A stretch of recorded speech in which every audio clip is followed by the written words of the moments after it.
Martín Lutero había puesto sobre el papel una serie de ideas que cuestionaban seriamente la manera en que las indulgencias estaban siendo predicadas y utilizadas.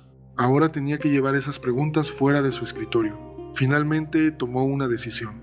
Tomó sus tesis, un martillo, y salió dispuesto a poner aquellas ideas a debate.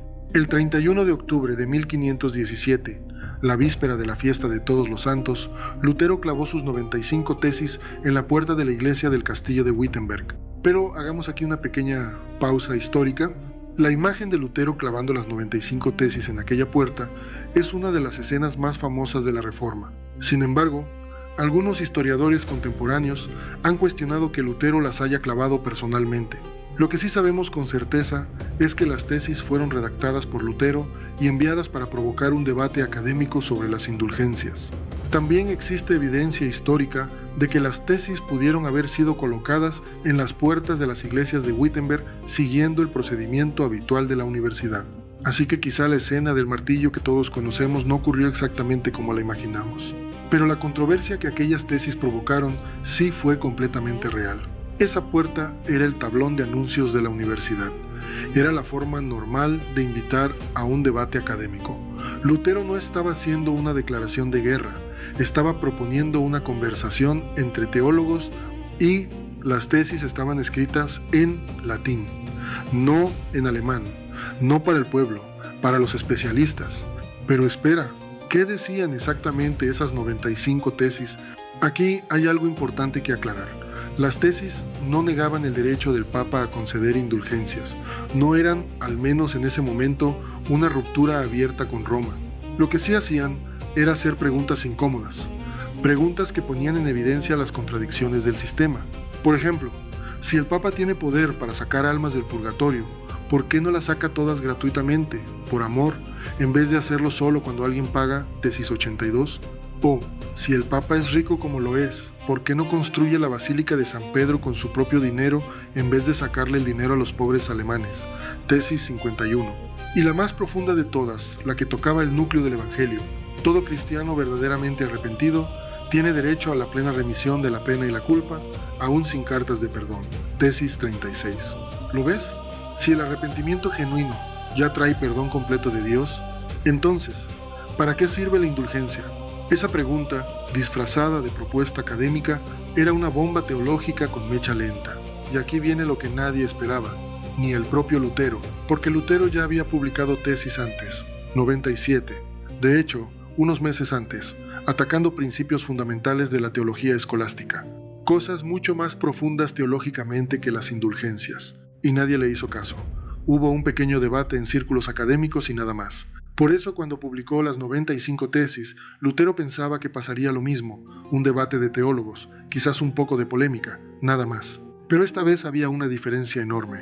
Esta vez había tocado los bolsillos de los poderosos. Los impresores, que existían gracias a la invención de la imprenta de Gutenberg apenas unas décadas antes, tomaron las tesis y las reprodujeron masivamente, en días, en semanas. Tanto en el latín original como traducidas al alemán para que cualquier persona pudiera leerlas. En menos de un mes, las tesis de Lutero estaban circulando por toda Alemania. En 2 semanas más, por toda Europa.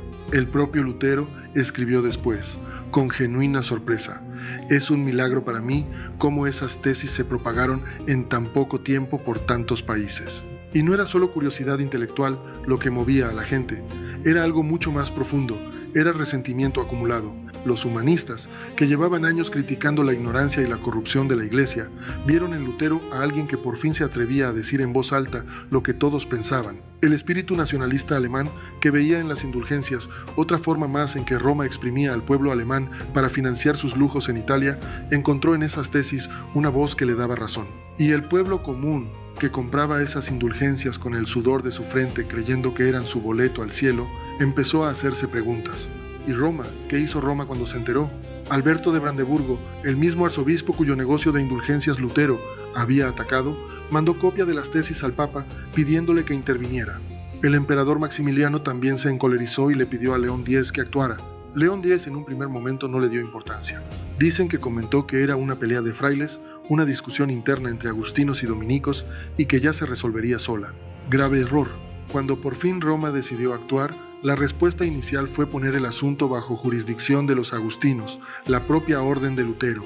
Lo convocaron a la reunión capitular de la orden en Heidelberg, en 1518. Lutero fue, temiendo por su vida, porque se rumoreaba que lo iban a condenar y quemar, pero lo que encontró fue exactamente lo contrario. Muchos de los monjes agustinos más jóvenes escucharon sus argumentos con entusiasmo.